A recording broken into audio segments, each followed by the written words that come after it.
dhammaantiin kuna soo dhawaada xafladan ama farriiskan loogu talagalay iskuul ku yaala bohol garas oo ka tirsan gobolka Gade ee Soomaaliya inta aanan wax kale isdhihin waxaan rabaa inaan marka hore ku soo dhaweeyo Maxamed Xasan oo inoogu furi doono aayadihii Qur'aan Kariimka insha Allah sida ay dadka Islaamka Ilaahay una faro insha Allah marka Maxamed Xasan ku soo dhawo واعتصموا بحبل الله جميعا ولا تفرقوا واذكروا نعمة الله عليكم إذ كنتم أعداء فألف بين قلوبكم فأصبحتم بنعمته إخوانا وكنتم على شفا حفرة من النار فأنقذكم منها كذلك يبين الله لكم الآيات لعلكم تهتدون ولتكن منكم أمة يدعون إلى الخير ويأمرون بالمعروف وينهون عن المنكر وأولئك هم المفلحون ولا تكونوا كالذين تفرقوا واختلفوا من بعد ما جاءهم البينات وأولئك لهم عذاب عظيم يوم تبيض وجوه وتسود وجوه فأما الذين اسودت وجوههم أكفرتم بعد إيمانكم فذوقوا عذاب النار التي كنتم تكفرون وأما الذين ابيضت وجوههم ففي رحمة الله هم فيها خالدون تلك آيات الله نتلوها عليك بالحق وما الله يريد ظلما للعالمين. جزاك الله خيرا محمد حسن الله أنا نوافعه أيدي القرآن الكريم كها ولا ليال دمانتين ورتوا سلامتين مرلبات هل كان واحد يسوي معاوي إن العقل لوجو الريو سكول كيالا Soomaaliya sidaan horeba u sheegay waxaan aad ugu faraxsanahay dadka Soomaaliyeed oo maanta iyagu istaagay in ay waxbarashadii dadaal u galaan maxaa yeelay 22 sano kadib dagaaladii sokeeye Soomaaliya ku dhacay aqoon darradu waxa ayna dhigtay inaan anaga xabad isula tagno marka waxa mahad Ilaah gaar aan siinaya insha Allah dadweynaha iyagu caaw taagan iskuulkan oo dhalinyarada wax ku barata marka la dhiso oo uu hirgalo inay noqon doonaan kuwa dalkooda iyo dadkooda anfaca إن شاء الله تعالى بالله الكريم أدبان وجمع سنتين وحن ربنا مركن وياره إنجنير جبريل ويسوي هذا كعاو هالكن كهل الدونا نونا فاهين دونا وحي هالكن اللي سويم إن شاء الله جبريل كسولو السلام عليكم ورحمة الله وبركاته ماشي هذا البدن هرترونتي ميالو ضد سوماليات ومسلمة وباهي انت سنسو أي كسوها بعرستي بان نسوقا يا سومالي هدان oo aysan ahayn mid gooni ay u tahay beelo oo ay tahay arrin Soomaaliyeed oo arrin Muslim ay tahay arrintan maanta aan taaganahay marka walaalayaal jazaakallahu wa mahadsantiin waqtigiinii waa soo horteen oo ay tahay run maalin weekend ah waxa la yiri waxbarashadu waxay dawo u tahay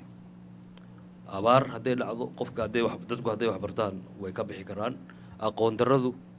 ama jaahilnimada waxbarashada u dawaa qabiilka waxbarashada dawo ah marka arrintan u taaganahay waa arrin anfac iyo wanaag badan u leh ummadda Soomaaliyeed aanu ka dhalanay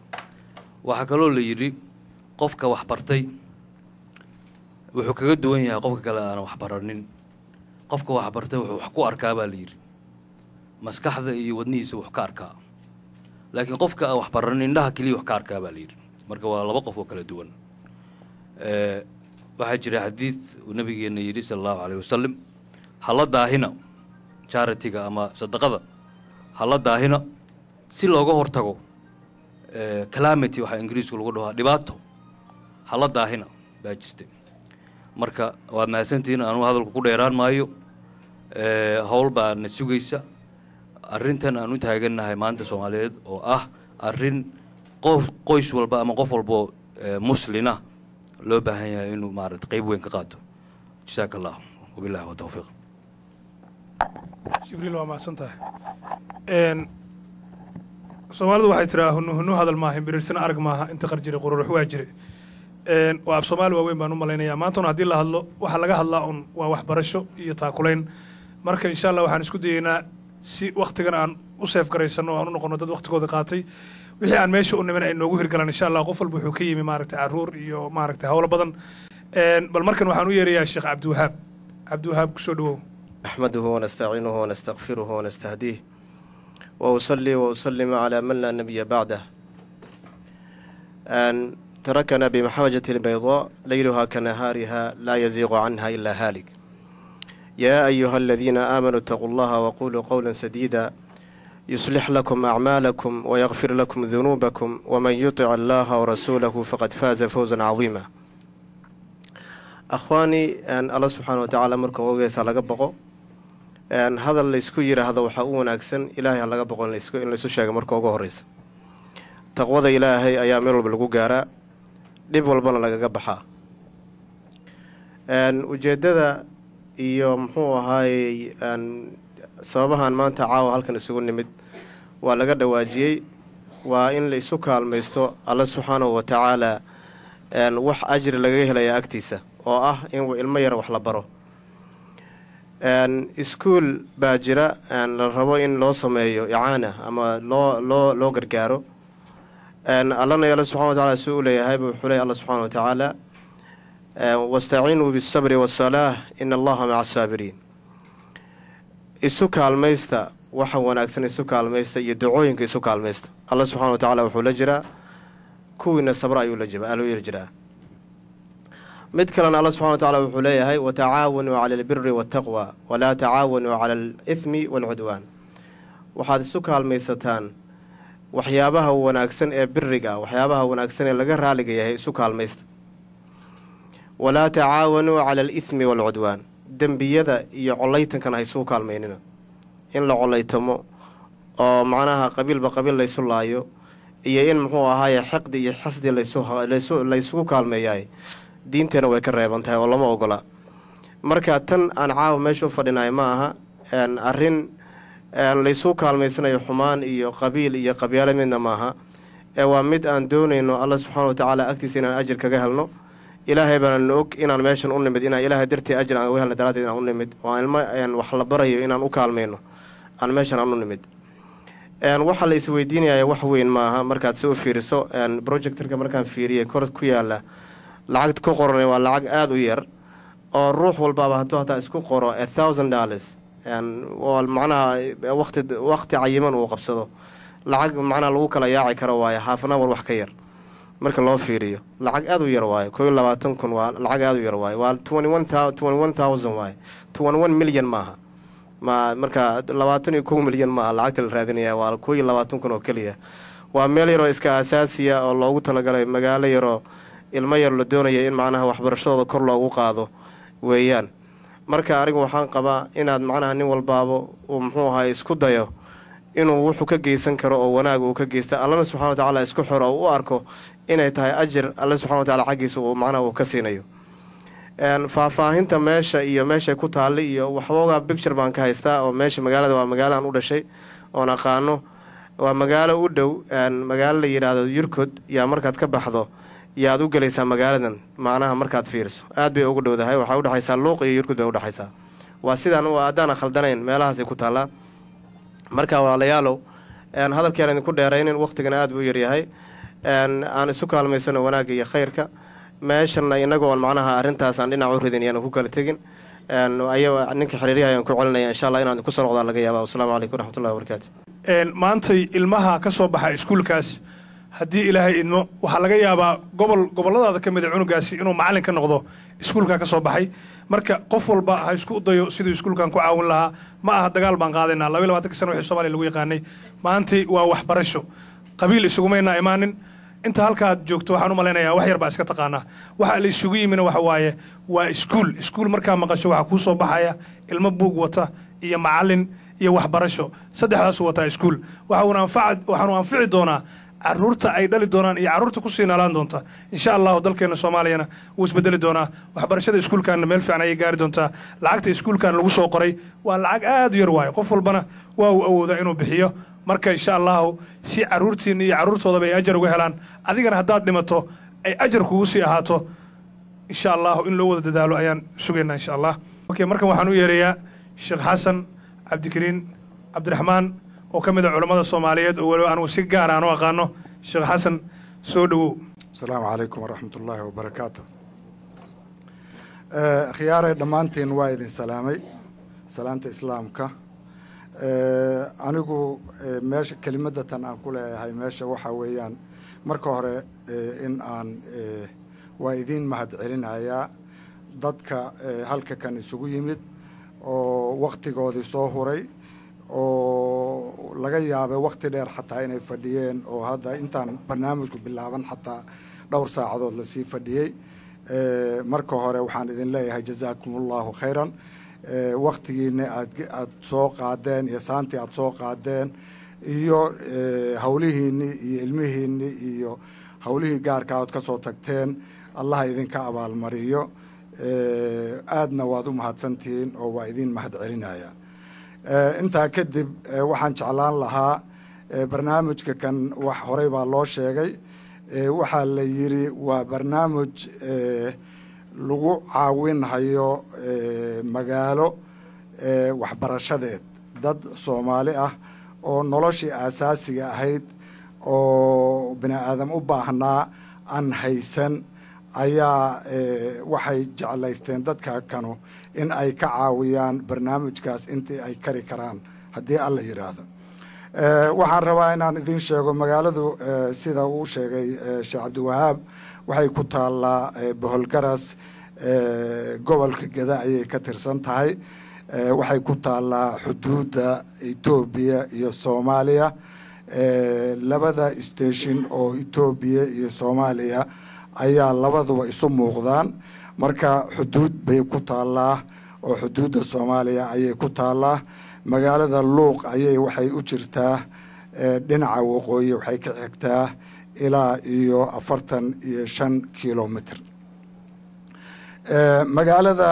Boholgaras waa magaalo marka loo fiiriyo da'deeda aad u weyn laakiin anigu waxaa laga yaabaa meel aad ugu dhow baan ku dhashay 7 sano ama 6 sano anigoo jirana dugsiga quraankan ka galay oo ku dhameeyay waqtigaasna waa la deganaa oo station police iyo tuulo degan yahay ayaa ku yaalay da'daydu hadda inaan sheego aad bay ii dhibaysaa laakiin waxa weeyaan magaaladaasu da'deeda yaana ku qiyaasin magaaladaasu 60 sano jirtaa aniguna markaan caqliyeystay waa la deganaa magaaladu laakiin 45 sano anoo ka soo maqnaa aan ku dhashay agagaarkeeda kuna soo dugsi quraankana ku galay oo ku dhameeyay waxaan ku noqday 2011kii marka aad baan oga naxay ta'akhurka iyo dib u dhaca iyo dandarrada ka muuqata marka isku daya badan oo waqtiga kadib bilowday ayuu mashruuca caawa qayb ka yahay marka mashaariic badan oo ka mid ana waxbaa la isku dayay oo waxbaa ka socda sida biyogelin sida isbitaal sida nabadgelyada waxyaalo badan oo nolosha bini aadamka u baahanaa marka qaybta tanu weliba xoogaa bilow ahay lahayd oo iskoolka hoose dhexe waa ka dhisan yahay dhammaystirkii ilmihii ka dhameeyey baa meel kale ay aadaan aan lahayn waddankii dowlad kama jirto oo inta meel kale loo guuro canugi loo dirsado gobol kale loo diro wax laga soo barta ma laha marka hoose dhexe canugii ka baxay meel kada u aada ma laha marka in la ballaariyo si canugii uu tacliintiisa asaasiga ahayd ugu dhammaysto waayo qiimaha aad arkaysaan ma aanan jeclaysanin in aan maalan waxyaalihii aan isku daynay oo gaarka ahaa way socdaan wayna bilowdeen tan nafteedu qiimuhu intaa ma ahayne wixii annagu dadkii si gaara isaga xil saaray wixii ay isku dayeen intaan aad bay oga badan tahay marka waa intii naga dhimanaatay oo aan jeclaysanay dadka communitiga Soomaaliyeed oo islaamka ah oo aan wax la wadaagno oo wax walba aan qaybsanno inaan u soo bandhigno oo ay wax nala qaybsadaan marka waxaan jeclaan lahaa sidaas in aad u garataan waa dhamaystir waaye aan jecelnahay walaalahana markii aad maalan wax kaa dhinmaan weligeedba Soomaalidu waa isku carari jirtay ummadaha kale aad baan oga duwannahay in wixii kaa gaabta walaalka uu ku kabo ku dheereeyo marka codsiga anagu caawa waa hogaankii naga gaabtay inaad horay noogu dheeraysaan adinkoo Soomaali ah adinkoo walaalaheena ah adinkoo ehelkeena oo islaam ah in aad nala qaybsataan dadkaas caawintooda noloshii asaasiga ahaa si aan u gaarsiino maalan nolosha asaasiga ugu liidata oo bini'aadamku ku nool yahay qof walba wuxuu jecel yahay ilmihiisu inay wax bartaan meesha 45 sano aan ka soo maqnaa ilmahaygu say wax u bartaan iyo jaaniska ay haystaan iyo kuwii aan ka soo tagay wiilasha isku da'dayn ilmahoodii sida ay ku nool yihiin markii aanu aragnay marka wax badan baad dareemaysaa oo aad qiiro iyo dhibaato badan ay ku keenaysa marka walaalayaalow qiimaha ma aanan jeclaysanin in aan idin dhiraano aad waxaasoo waa jira laakiin realityda dhabta ah inaan idin taabsiino ood naga caawisaan ayaan caawa idinka codsanaynaa magaaladuna asaaskeedii iyo jiritaankeedii waa intaa baahiduna waa sidaa baahidu aad bay u badan tahay laakiin waxyaalo badan baan isku daynay oo aan ku dhex jirnaa dhinaca caafimaadka dhinaca horumarinta dhinaca biyaha dhinaca taqtiidka dhinaca maalan nabadgelyada wax badan waxa kale oo rabaa inaan idin sheego degmo ayay qaadatay 4 bilood ka hor marka degmadii in ay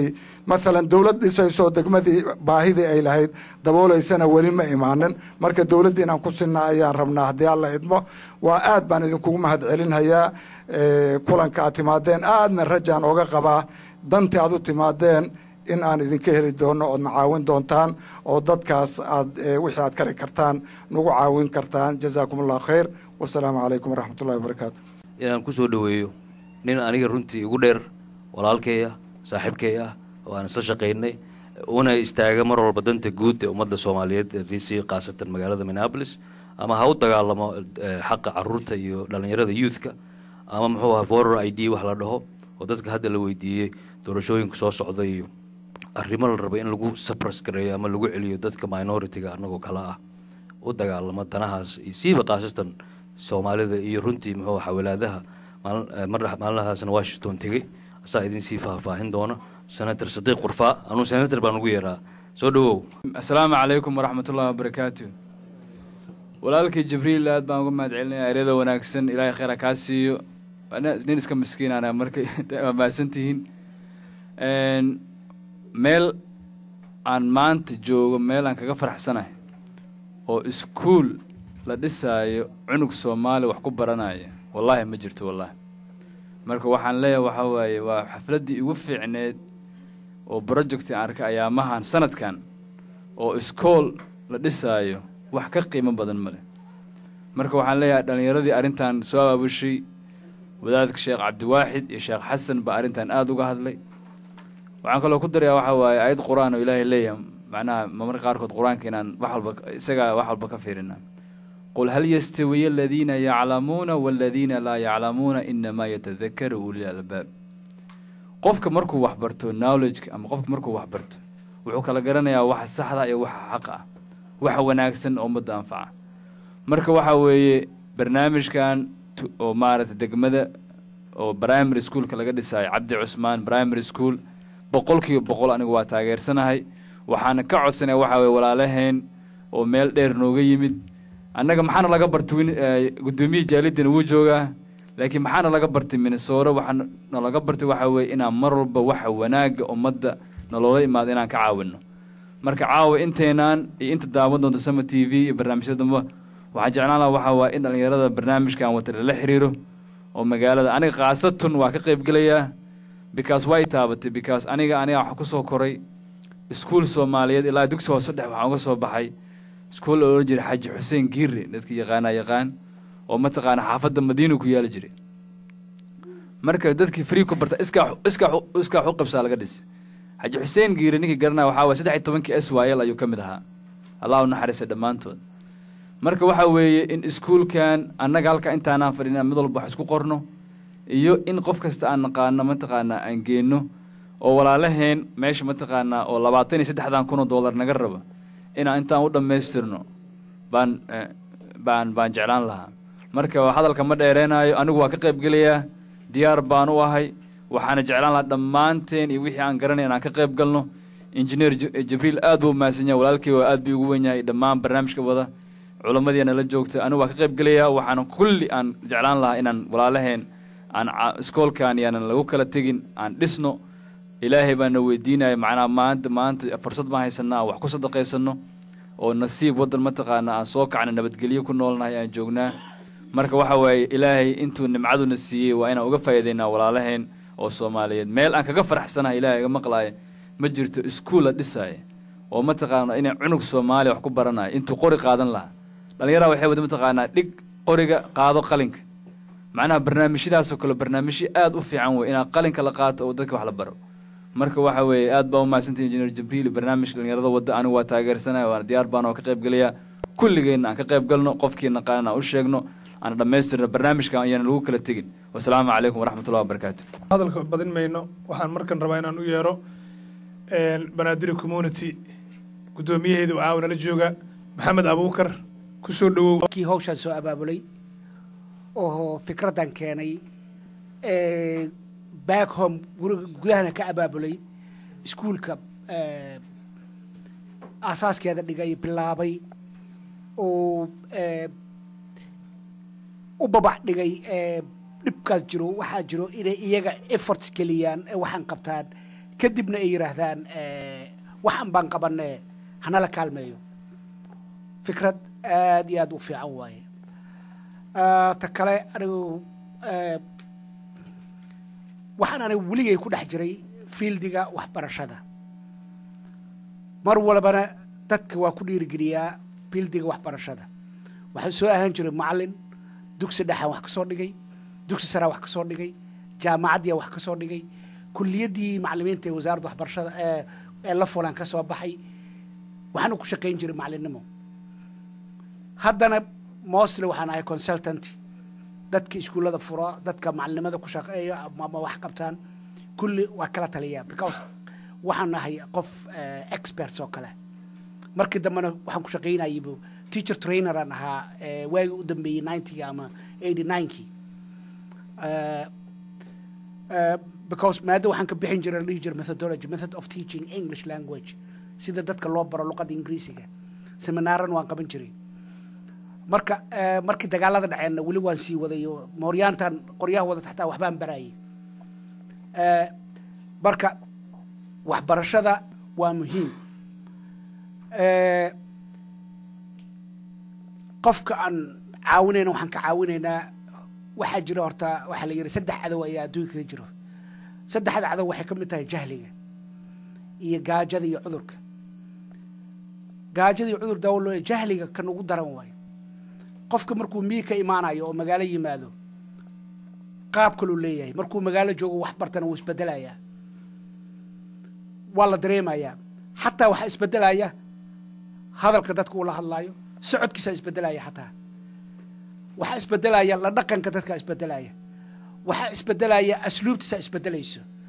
marka waxbarashada sideedaba waa muhiim maxaan kula dagaalamaynaa marka dadkan aan wax barayno waxaan kula dagaalamaynaa marka hore iyaga inaan ka ilaalino inay mooryaan noqdaan ama tuuga noqdaan ama bahal noqdaan iyaga naftooda inaan badbaadino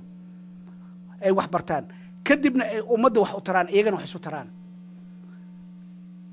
marka waa waxyaalaha ugu muhiimsan asaasiga ah qofka isaga in la dhiso kadibna markaas wax qaban karaa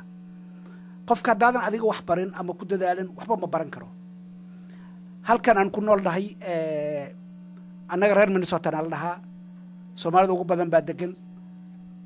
Soomaaliya back home markii naloo fiiriyo dadka qurbaha joogo boqolkiiba 75 reer Minnesota oo badan intay kaalmayso caawinta ha noqoto waxbarasho ha noqoto arrimaha caafimaadka ha noqoto ceelasha biyaha wax walba ha noqoto marka waxyaalo badan ayay ka qabtaan tan marka waajib ina saaran waaye waxbarashada waxay ka mid tahay sadaqa jaariya iskuulka hadaan barno iskuulka kumayaal qof ayaa wax baranaya waa naqaanaa degmooyinka ama gobolada Soomaali dhan baa wada degtaa iskuulka waxaa imaanaya arday kala duwan oo kala qabaa'il ah ayaa meesha wax ku baranaya waxaa abuurmaya dadkii inay midoobaan isjeclaadaan isku xirmaan marka fikriyan waxaan qabaa aniga in iskuulka la caawiyo dadka hawsha qabtayna loo mahad celiyo lana shaqeeyo aniga as a community ahaan waxaan ballan qaadayaa wixii aanay qayb ahaan iga soo inaan caawiyo wixii garabkayga intii dadka aan gaarsiin karin aan gaarsiiyo haddana way ina maqlayaan Soomaalida TV-ga inaga daawan doonaan in iskuulka la caawiyo waxbarasho waayo waa faa'iido tan anaga haysana ma haystaan waan naqaanaa waddankan waa burburay waagi hore dawladda wax caawin jirtay wax caawinaya male dad isxilqaamiya caawinaya oo ilaahay dartiisi inay dadkooda wax u taraan jecel marka waa u hambaliyeynaynaa idinkana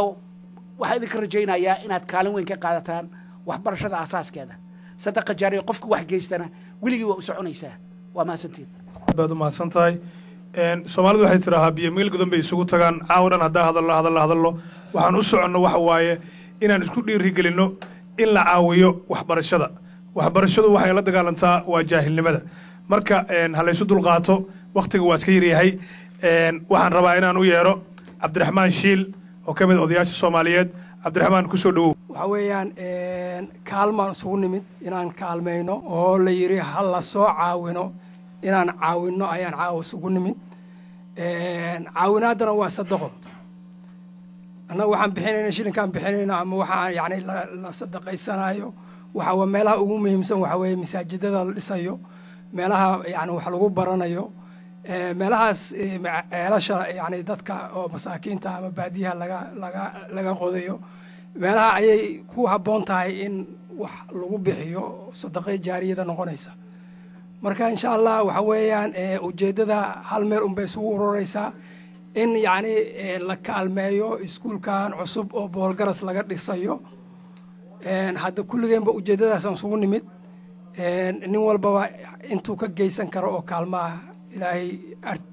dartiis waxaa loo baxo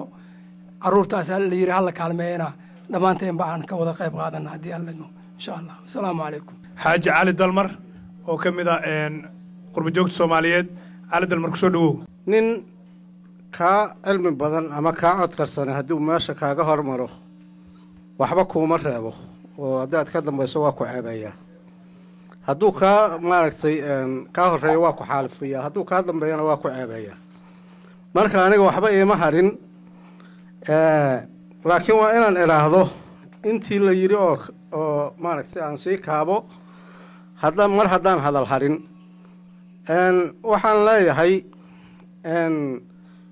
nin walba waa hagaajiyey dadka ka soo qayb galay fadhigan aad baan ugu mahad celinayaa gogoshan wanaagga badanna maaragtay aanay noo diyaariyey waxaan kaloo u mahad celinayaa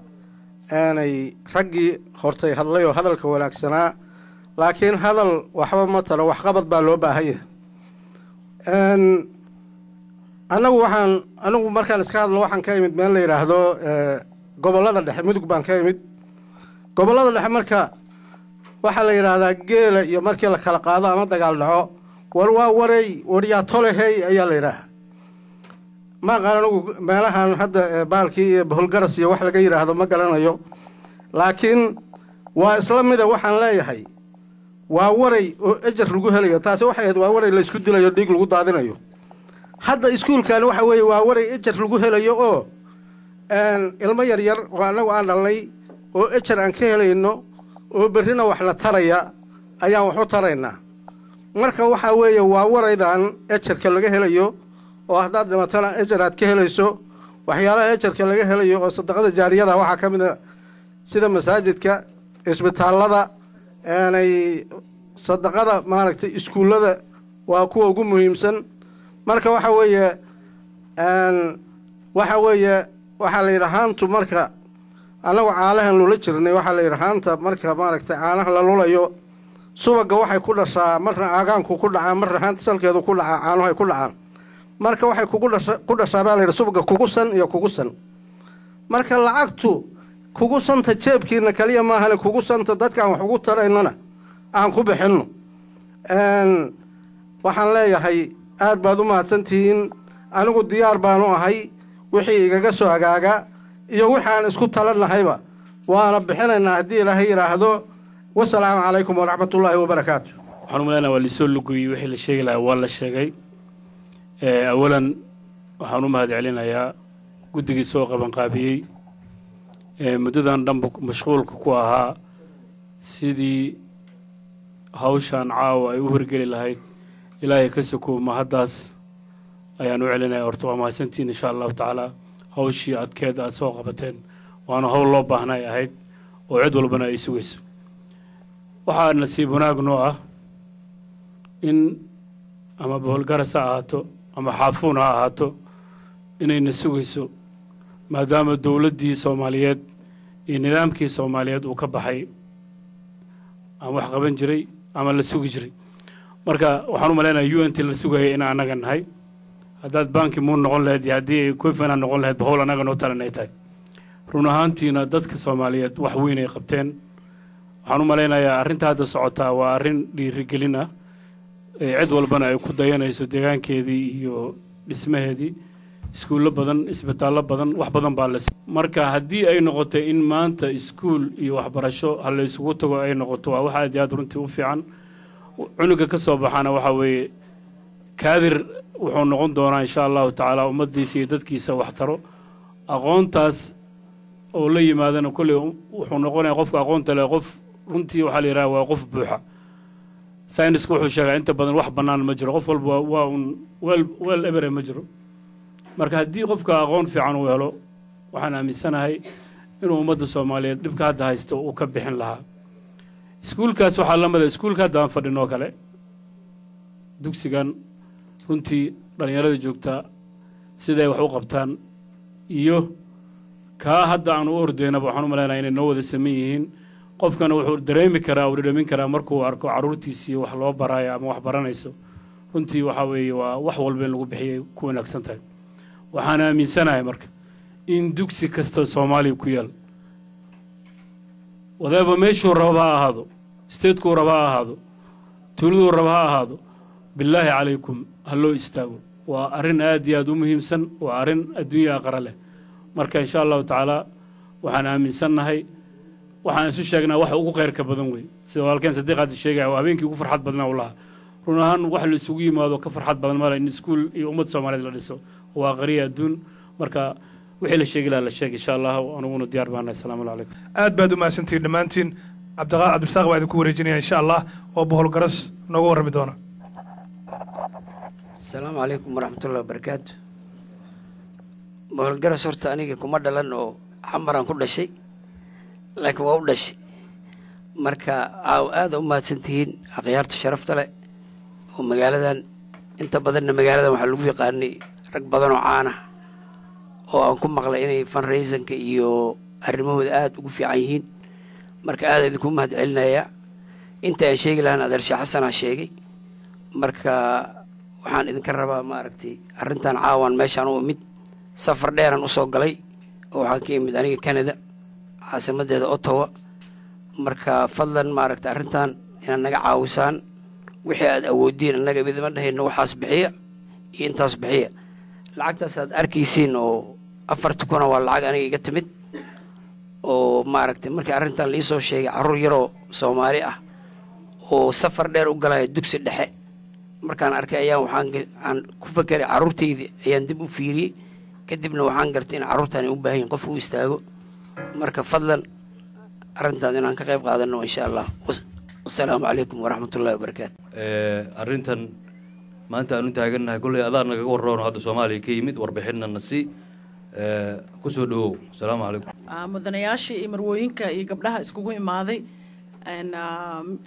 kulankan caawa aniga waxaan aaday wadankii sanadkan 2012 waxaan tagay March markii ugu dambeysana waxay ahayd 21 sano ka hor annagoo soo cararnayo anoo markaasay guursaday oo 6 biloodii meelahaas guri leh ayaa qabti soo dhacday oon soo baxo oon imaaday Mareykan isla markaasna waxaan uga sii gudbay Canada oon hadda ilaa ay hadda 21 sano aan ku noolahay markaan wadankii ku noqday geesinimo iyo calool adeeg ay iga ahayd inaan wadankii ku noqdo maxaa yeelay qurbahan ayaan ku korinay ciyaal 3 ciyaal ah Toronto deganaa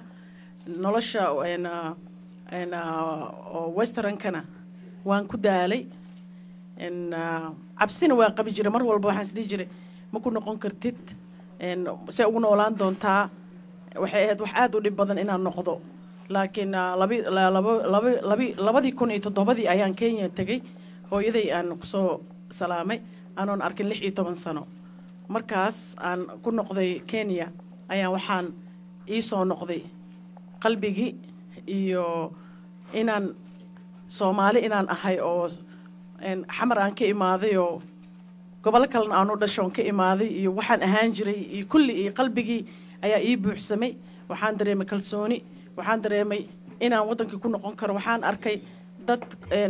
Kenya ku nool oo $50 mishaar qaato oo faraxsan oo subaxdii hurdada markay ka kacaan salaad subaxda ay dukadaan kadibna canjeeradooda intay cunaan ordo oo naga farxad badan aan soo arkay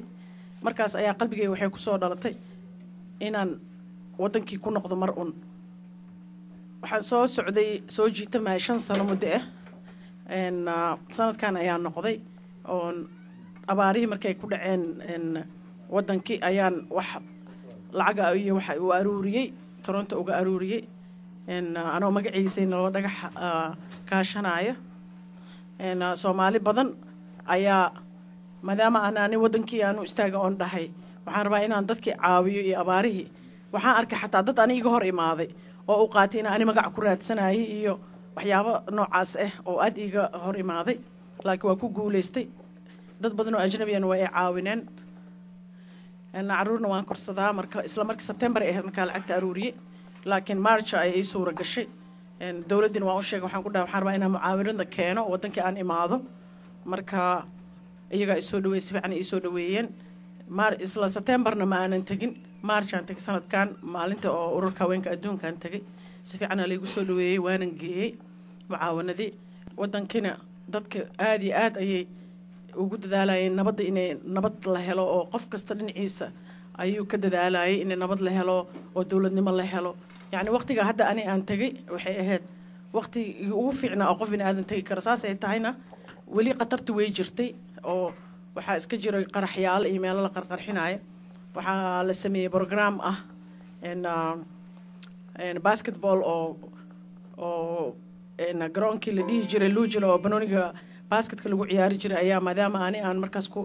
aan ku beegnaa waqtigii ururka haweenka ayaa waxaa la sameeyay ciyaaro oo tartan ah oo gabdhaha ah oo ani madaxiga loo sameeyay kaas aniga koobka ka bixiyay gabdhaha ciyaaray kuwii guuleystay koobkan siiyay tiyaatarka maalintii la furay waan joogay 17 maalmood maalintii tiyaatarka la furo oo goobjoog ka ahaa qarax ayaa haddana ka dhacay meeshii anoo dhex jooga 12 maalmood aan joogo waxyaabo badan wanaagana waan arkay waxyaabo badan oo naxdinlana waan arkay laakiin wadankii waxaa jiray niyad iyo dadaal oo dhinac kasta ah iyo dadkii nabadda ay rabaan yaa wanaaga badnaa rajada badan marka waxaana qof walbana saa u ogtihiin hadda wadankeena dawladii waxay taagan yihiin heer ilaa iyo aan wadankii soo salaami karno soo booqan karno rajo aan leenahay dawladda hadda jirta meesha oo wadankii ka jirta dawladihii hore loo soo maray aniga dareenkayga markaan ka hadlo aad iyo ayaad uga wanaagsan yihiin maxaa yeelay wadankii noo suurgeliyeen xataa inaan tagi karno mar alaali markaa tiraahdo Soomaaliya hadda aadayaana diyaaradaha xataa way buuxaan soo noqod isu socod way buuxaan dadkii dhan niyad wadankiina aadaan ay leeyihiin maamulkan hadda socdo iyo qaabkan oo cusub oo hadda 4.5 ka ah ani dadka aaminsan kuma jiri waxaan jeclaan lahaa Soomaalinimo oo loo siman yahay oo qof walba qofkii maanta wax